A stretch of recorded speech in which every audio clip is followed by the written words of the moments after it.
Bon lundi de Pâques à toutes et à tous.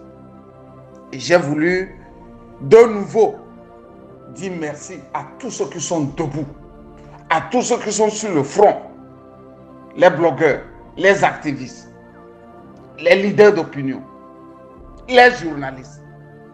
Je ne vais pas citer de nouveau les noms ici.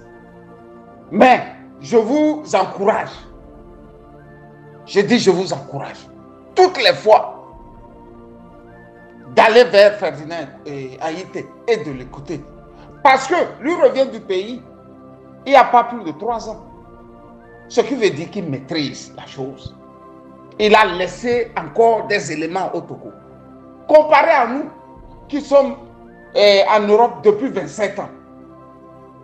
Donc, tout ce qui est du Togo là, au millimètre près là, il faut reconnaître que Ferdinand a de l'avance. Donc, quand il dit là, c'est ça aussi. Ce qu'il dit, c'est ça. On est bien obligé d'aller l'écouter. Il a parlé d'une cagnotte. La cagnotte de résistance. Les amis, on dit, en pays Kotokoli, en pays Tempou, moi j'ai dit, quand un enfant sait bien laver les mains là, il mange avec les grands. Je reprends. Quand un enfant sait bien laver les mains, il mange avec les grands. Pour vous dire que quand tu es un enfant et tu es sage là, tu traites avec les grands. Les blogueurs là, nous voyons, les Agabombo, les Bambo aussi, il m'excusera si je ne prononce pas bien son nom, aussi je ne sais pas tellement ouvrir actuellement ma bouche et faire ce que les mouvements normaux. Je veux bien dire à Djisoro, à Zakabombo, à Tayo le comédien, que si ils sont vraiment sages là, nous là on peut faire des présidents.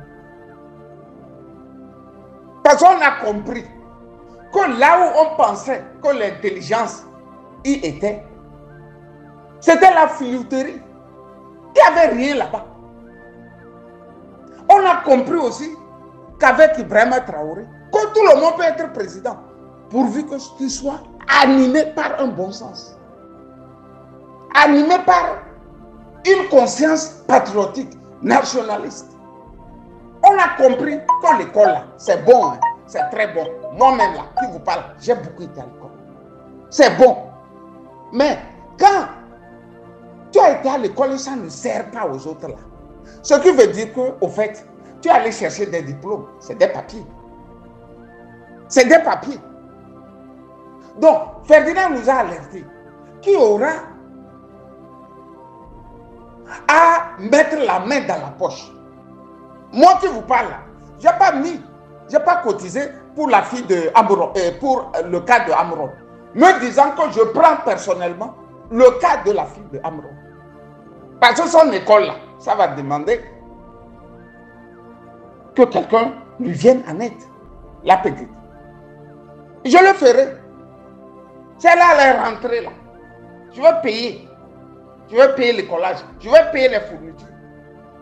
Si elle a des petits soucis d'argent là, je vais essayer de faire ce que je dois faire. Ce que papa doit faire. Parce que j'ai une fille plus ou moins de son âge, qui lui dépasse peut-être de 2 ou 3 ans, seulement. D'ailleurs, j'ai dit à ma fille que désormais tu as une petite soeur. Je n'ai pas fait beaucoup. Tu as une petite soeur. Donc quand toi aussi là, tu vas pour acheter habit là, il faut penser aussi à ta petite soeur. Et trouve le moyen de lui envoyer ça, sans bien sûr mon aide.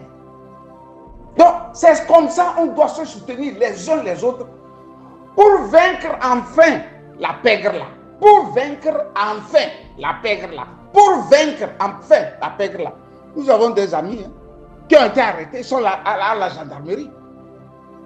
Il y a les patriotes qui sont arrêtés, sont à la gendarmerie. Si on ne fait rien, ils vont finir comme Omolou. Ils vont finir comme Aziz Goma. Ils vont finir comme tous les enfants de Tigre Papier, tous les enfants du PNP qui sont dans la prison et meurent. Et meurent. Et meurent.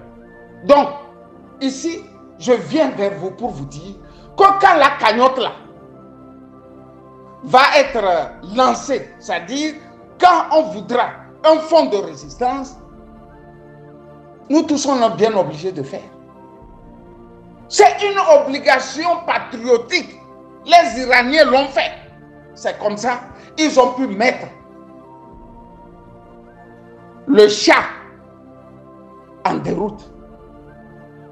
Le Shah qui avait pratiquement 2000 ans d'histoire.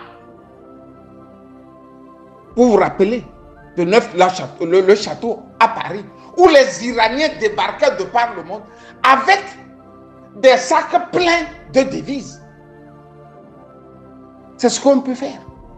Quand nous donnons 1 euro, 1 euro, 5 euros, 5 euros, quand on multiplie par 100 000, vous voyez ce que nous avons. Ne donnez pas ce que vous n'avez pas. Mais vous avez aussi un peu à donner. Si tu fumes la cigarette là, si tu fumes la cigarette, 2 paquets, tu réduis.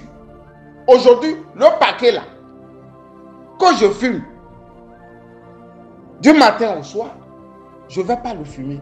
Je vais mettre ça pour la lutte. Si tu aimes aller dans les cabarets, tu te dis, si je prends 3, 5, 6 verres, aujourd'hui je vais prendre pour mon pays seulement que 2 verres. C'est beaucoup d'argent. Moi j'ai remarqué que tout le temps que je suis sorti un vendredi, j'ai toujours laissé au moins 80 à 100 euros dehors avant de rentrer.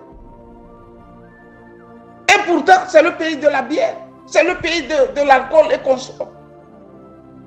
Donc, si je divise ça là, au moins j'aurai quand même 30 euros, 50 euros à mettre dedans.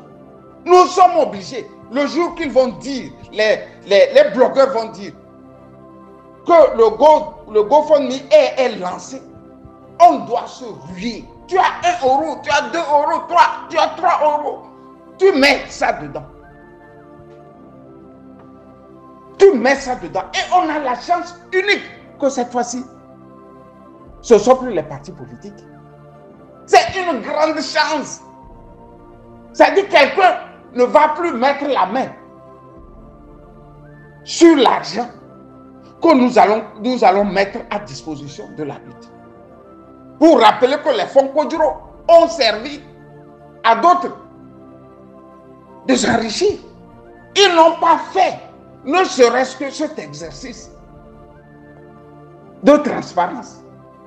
Et pourtant, le géant Zagabambo, vous savez ce qu'il a fait pour convaincre tous les Togolais qu'il est un garçon sérieux? Il est allé chercher le frère d'Amro, même père, même mère. Il lui a montré au public togolais. C'est le frère d'Amro, même père, même mère, ça. C'est la première fois que nous tous, nous savons qu'Amro a un frère ici, en France. Il dit, quand vous allez finir la cotisation, c'est lui que je vais mettre, dans ses mains, je vais mettre l'argent. Est-ce qu'on peut être aussi transparent? Dans les années 92, en pleine grève illimitée au Togo, j'ai fait cet acte-là qui a marqué ma petite soeur. Et jusqu'à nos jours, elle m'a toujours dit, c'est depuis ce jour que je te fais confiance. En 93, vous savez, il n'y avait pas les cellulaires. Il n'y avait pas...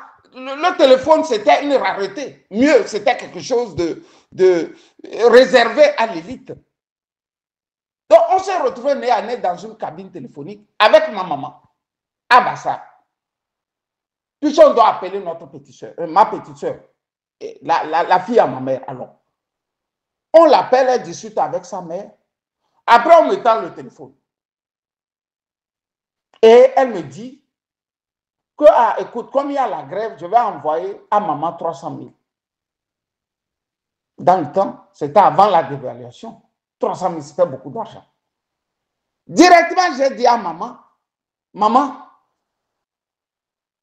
Ta fille dit qu'elle va te donner 300 000. Mais l'argent allait passer par mon nom. Je ne vis pas à Bassar. En tout bon jeune, j'avais déjà, comment dirais-je, 23 ans. J'aurais pu prendre cet argent et puis bon, ramener 200 000 à ma maman et puis le reste à nous aller. Non. Non. Ce qui appartient à maman là, c'est son argent. Bien qu'elle en avait, j'ai dit, maman, ce qui t'appartient, c'est ton argent, c'est pas à moi, c'est ta fille qui te le donne. C'est ce que Zagabombo a fait aussi. Et depuis qu'il a fait ça, moi j'ai dit, ce garçon-là, il mérite confiance. Quand j'ai dit ça, j'ai voulu vous dire qu'on revient. Lomé, on revient. Lomé, on revient. C'est-à-dire, on a joué le premier round avec Fort Gnassingbé. On a testé ce que c'est que Fort Gnassingbé. Il y aura le deuxième, il y aura le troisième, il y aura le quatrième, il y aura le cinquième. Les rondes là, on va les aligner. C'est eux qui ne sont pas résilients. Puisque nous, on est déjà dans cette résilience. Depuis, tu vas aller dans ton pays, tu as peur. Tu es dans ton pays, tu as peur. Tu regardes à droite, à gauche. Tu ne sais pas qui va t'assommer. En 25 ans pratiquement, il a transformé le mental des Togolais. Il faut être faux pour t'en sortir. Il faut trahir pour t'en sortir. Il faut tuer. Regardez ce Lamba, on a formé. Lui, son rôle, c'est d'empoisonner. Il sait que je le connais. Il sait qu'Agboyome m'a dit son nom. Il sait ça. Je garde au frigidaire. Et je vais le lister. Combien il a empoisonné, combien il a tué. Donc, à partir de moi, tu sais ça. Donc, tu laisses quelqu'un continuer par empoisonner les gens ou tu le mets devant le peuple. Voilà les gens qui ont tué les Togolais. Ce Lamba-là, lui, il est né pour empoisonner. Quand il se lève, on lui donne les directives et il se va empoisonner. Et vous savez comment il fait? Si vous êtes invité dans les ambassades lors du 14 juillet ou bien lors du 3 octobre pour les Allemands, ainsi de suite, ainsi de suite. Lui, il se présente là-bas aussi. Il s'arrange à être invité. C'est là-bas qu'il vous met la chose. Et ça meurt comme ça. D'autres ont des problèmes de ventre qui ne finissent jamais. D'autres ont des problèmes, je ne sais, qui ne finissent. C'est lui, c'est le Lamba Laku. Et bizarrement, il tue tout autour de Fort Gnassingbé. Il tue opposants comme tous ceux-là qui sont soupçonnés tout autour de Fort Gnassingbé. Et passe à autre chose.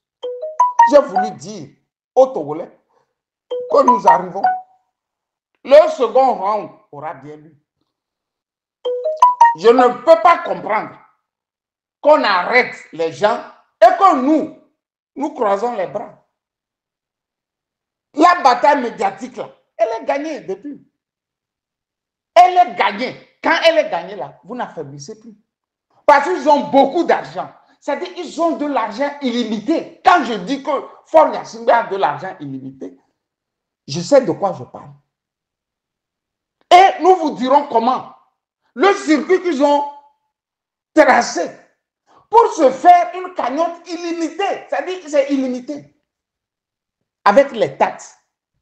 Taser, on arrive. Je vais dire à Taser, là, Taser, que dirige Covid, à Dambonoul, on arrive. On va démontrer aux Togolais comment vous prenez sur chaque Togolais de l'argent pour en faire une caisse noire. Une caisse noire. C'est ici que j'ai voulu dire aux gens d'Akéi, aux officiers, qui se disent qu'ils sont d'Akéi, les Béléi, les je ne sais quoi. Tout le petit cercle là, la Kazou, version Kabiela. Que vous n'avez pas honte. Vous n'avez pas honte. Vous vous appelez des contre-amirals, des généraux, des colonels. 3 barrettes, 4 barrettes, 5 barrettes. Mais tout votre gros dos là, votre capacité à mobiliser pour tuer là, quand vous avez fini de vous mobiliser là, c'est l'homme qui ne fait pas 3 pommes superposées appelées Kofi Adambonou là. Vous allez vous mettre au garde-vous là-bas pour chercher les enveloppes. Qui a dit que la bourgeoisie côtière n'existe pas? Qui a dit ça? Et pourtant, je vous avais déjà dit, il y a maintenant 7 à 8 ans, que la bourgeoisie côtière s'est depuis alliée avec la brutalité. Je veux parler des militaires. Et dans ce décor, quand le peuple que nous sommes, quand les prolétaires que nous sommes, quand nous ne nous levons pas, oh, ils vont nous battre. Parce que le riche n'aime pas le pauvre. Et le dictateur aussi n'aime pas la population, donc le pauvre. Dictateur et bourgeoisie, quand ils s'allient, c'est très compliqué. C'est ce que Maître Agboyubo disait toujours, que le problème du Togo, c'est qu'il y a une bourgeoisie qui travaille avec les forces militaires. Mais comme il est un homme politique, il ne pouvait pas le dire. Parce qu'il cherche les voies dans les villes d'où viennent les bourgeois et dans les villes d'où viennent aussi les pauvres. Fin de course, il s'est noyé dans ses propres contradictions et il s'en est allé. Moi, je suis libre. Je n'ai pas de parti politique. Je n'ai pas de mouvement politique.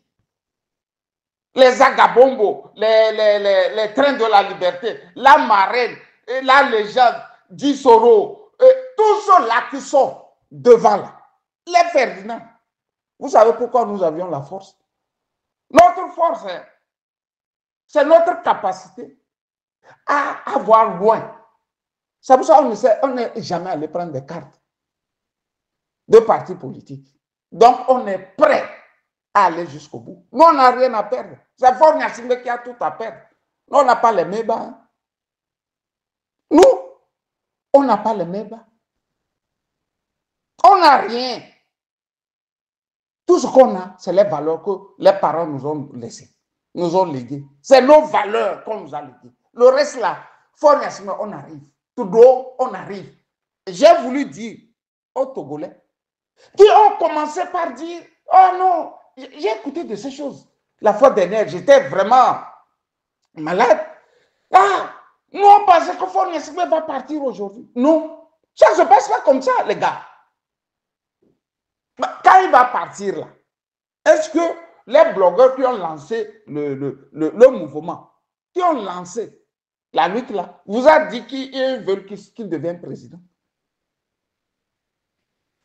Non, c'était un test grandeur nature. Et le test a réussi.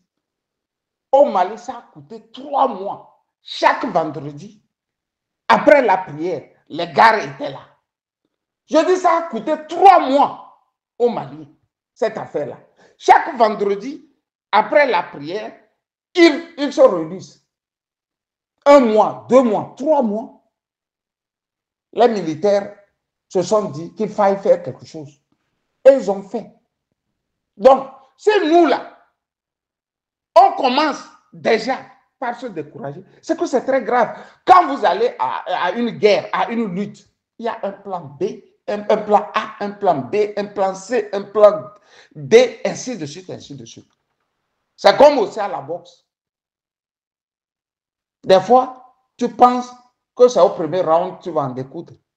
Mais il te faut jusqu'au 10e. Parfois. Quand j'ai dit ça, j'ai voulu dire à Faure Gnassingbé que nous là, on ne cherche même plus sa pitié. Nous, on n'est plus là à pleurer. Parce qu'on a trop pleuré.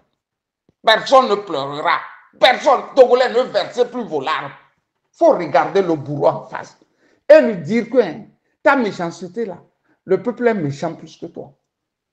Quand j'ai dit ça, j'ai voulu dire à tous les Togolais d'être debout. Regardez, dites-vous ceci seulement. Ils ont arrêté notre héros, Amron, ils l'ont arrêté. Amron a 4 enfants. Mais si aujourd'hui on doit écrire l'histoire du Togo, Amron est dans la même catégorie que nos pères de l'indépendance, nos martyrs. Et Faure Gnassingbé est dans la même catégorie que les bourreaux.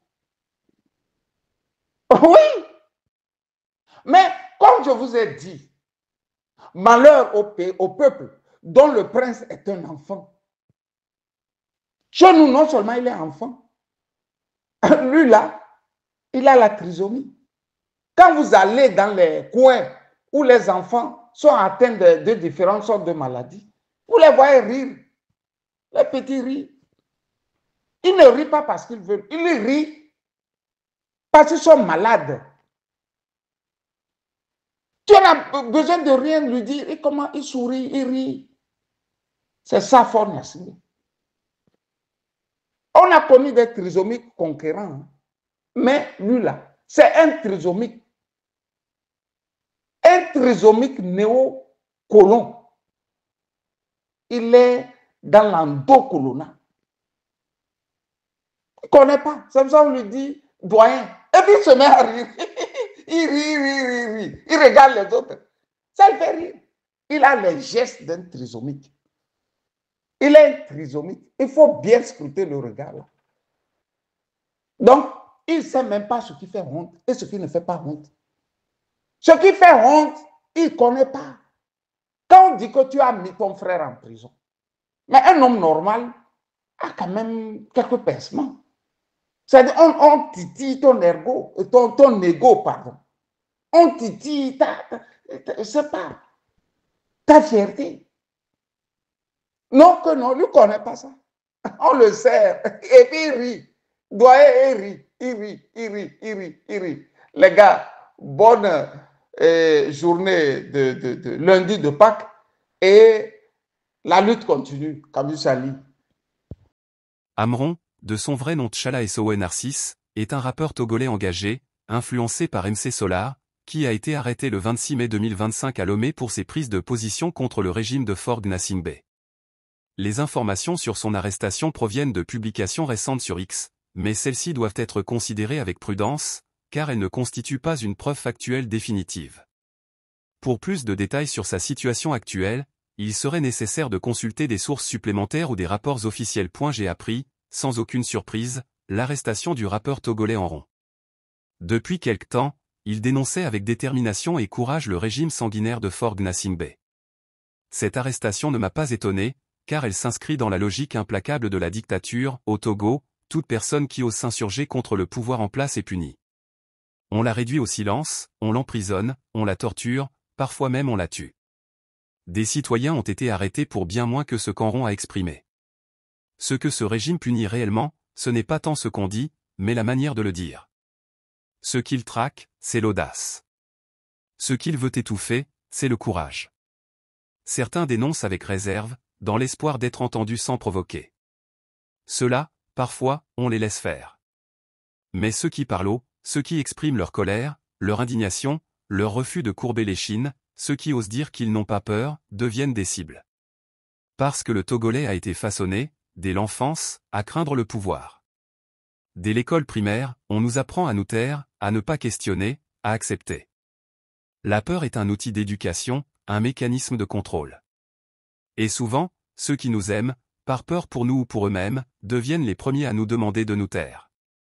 L'arrestation d'Amron ne fait que confirmer cette mécanique de répression. Je l'attendais. Parce qu'il n'existe que deux sorts pour ceux qui s'affichent aussi ouvertement contre ce régime, soit on vit au Togo et on finit en prison, soit on vit en exil, interdit de rentrer chez soi. Je sais de quoi je parle, moi qui ai été parmi les premières à dénoncer Faure Gnassingbé et son clan criminel dès 2008 sur les réseaux sociaux. Mais il faut que je le dise clairement, ce ne sera ni la première, ni la dernière fois qu'un Togolais sera arrêté pour avoir osé aimer son pays, pour avoir défendu son peuple.